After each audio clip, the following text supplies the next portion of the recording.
Portanto, a revelação que esse pastor teve foi lá para a Colômbia, uma visão que Deus deu para ele lá, numa situação daquele país que não pode se construir grandes templos, certo? E ele, quando prega lá, tem 20 homens armados de metralhadora no culto. Graças a Deus nós não estamos assim, graças ao Senhor por isso. Então, a história começa com uma revelação que Deus deu ao homem e que ele diz que essa revelação é universal. E a única revelação universal é a palavra de Deus. Eu queria aproveitar e dizer uma outra coisa para você aqui, um pequeno parênteses. De vez em quando vem ondas sobre a igreja, sabe? Ondas do cair pelo poder de Deus, né? Ondas do dente de ouro, mas isso aí não perturba a igreja.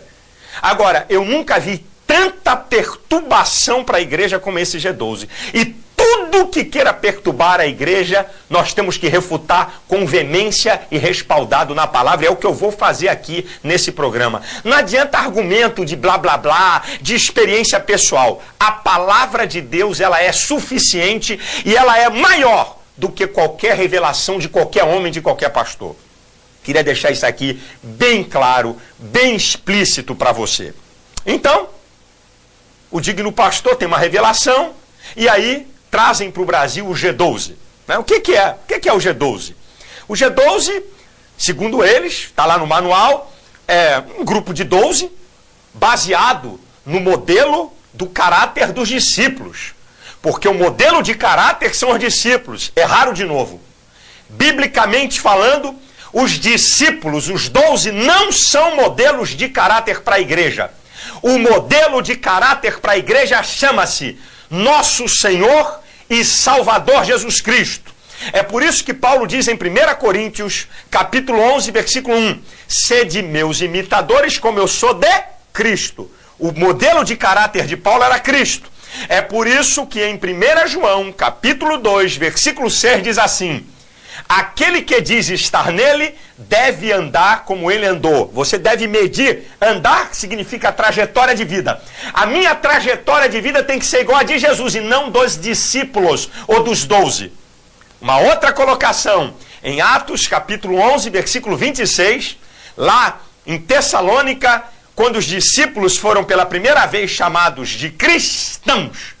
Por que eles foram chamados de cristão? Porque se pareciam com Cristo, porque imitavam a Cristo, porque obedeciam a Cristo. Número 1, o modelo de caráter para a igreja não é os 12 discípulos. O modelo de caráter é Jesus. E qual é o padrão para os discípulos de Jesus? Aí foi Jesus que ensinou. Sabe qual é o padrão para os discípulos de Jesus? Mateus capítulo 5, versículo 48. Sede perfeitos, como é perfeito o vosso Pai que está nos céus. O modelo de caráter é Jesus e o padrão para ser seguido é o de Mateus 5,48. Sede perfeitos, como perfeito é o vosso Pai que está nos céus. Uma outra coisa que eu queria falar: fundar um grupo de 12 e a partir começa os desdobramentos, não é? De células de 12 em 12. Número 2, que é que eu queria colocar aqui para você. Jesus não veio fundar células. Não tem essa palavra na Bíblia. Jesus veio fundar a igreja. E para mim o maior perigo desse movimento do G12 é que ele quer descalçar a igreja. E isso é maligno, diabólico. Jesus falou para Pedro em Mateus capítulo 16, a partir do versículo 16.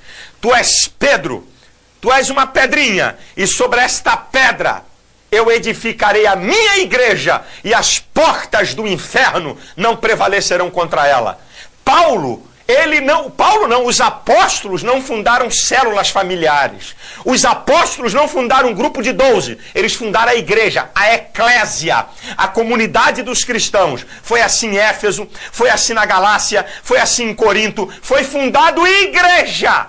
Igreja que foi fundada. É a única organização neotestamentária reconhecida na Bíblia. A única organização neotestamentária reconhecida na Bíblia é a igreja. Qualquer coisa que venha perturbar a igreja tem que ser banido. E qualquer trabalho tem que trabalhar para a igreja. Se você ler 1 Coríntios, capítulo 12, do versículo 12 ao 27, Paulo mostra e faz a comparação da igreja com o corpo, não fala de células. Ele fala da igreja como membros, não fala de célula. Agora, olha o que Paulo fala. Olha o que Paulo fala sobre a igreja em Efésios capítulo 4, essa eu vou ler. Essa eu quero ler. Efésios capítulo 4, a importância da igreja. É a igreja que é importante. Efésios capítulo 4, a partir do versículo de número 11, que diz assim, olha bem, e ele mesmo deu uns para apóstolos, outros para profetas, outros para evangelistas, outros para pastores e doutores, querendo o aperfeiçoamento dos santos para a obra do ministério, para a edificação do corpo de Cristo. Isso aqui é a igreja, é só ver o contexto. É igreja, corpo, não é célula. Até que todos cheguemos à unidade da fé, ao conhecimento do Filho de Deus, a varão perfeito, à medida da estatura completa de Cristo, para que não sejamos mais meninos inconstantes, levados em roda por todo o vento de doutrina, pelo engano dos homens, que com astúcia enganam fraudulosamente.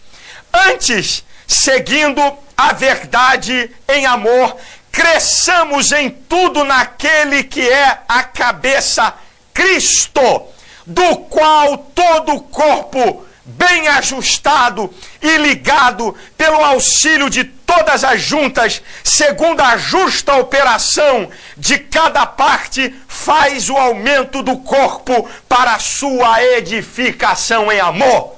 Jesus fundou a igreja, a Bíblia fala de igreja, e agora vem uma história que um camarada teve uma revelação e que agora tem que acabar com a igreja e fazer grupo de 12, porque é isso aí, e no grupo de 12 da ceia, no grupo de 12 tira dízimo, no grupo de 12 se aprende. Como é que pode ter pastor caindo numa esparrela dessa, gente? Como é que pode ter pastor menino entrando numa dança dessa, minha gente? É igreja, é corpo, é membros. São as passagens que eu acabei de ler, é Bíblia, isso aqui é Bíblia. O corpo cresce, tudo tem que ser feito para edificar a igreja, tudo tem que ser feito para o bem-estar da igreja. Qualquer coisa que venha perturbar a igreja, nós temos que bani-la. Essa que é a verdade. Agora escute só, escute bem, algumas coisas que são feitas nesses encontros de G12. Nesses encontros de G12. Sabe o que tem lá? E eu vou provar. Nos encontros de G12. Técnicas psicoterápicas.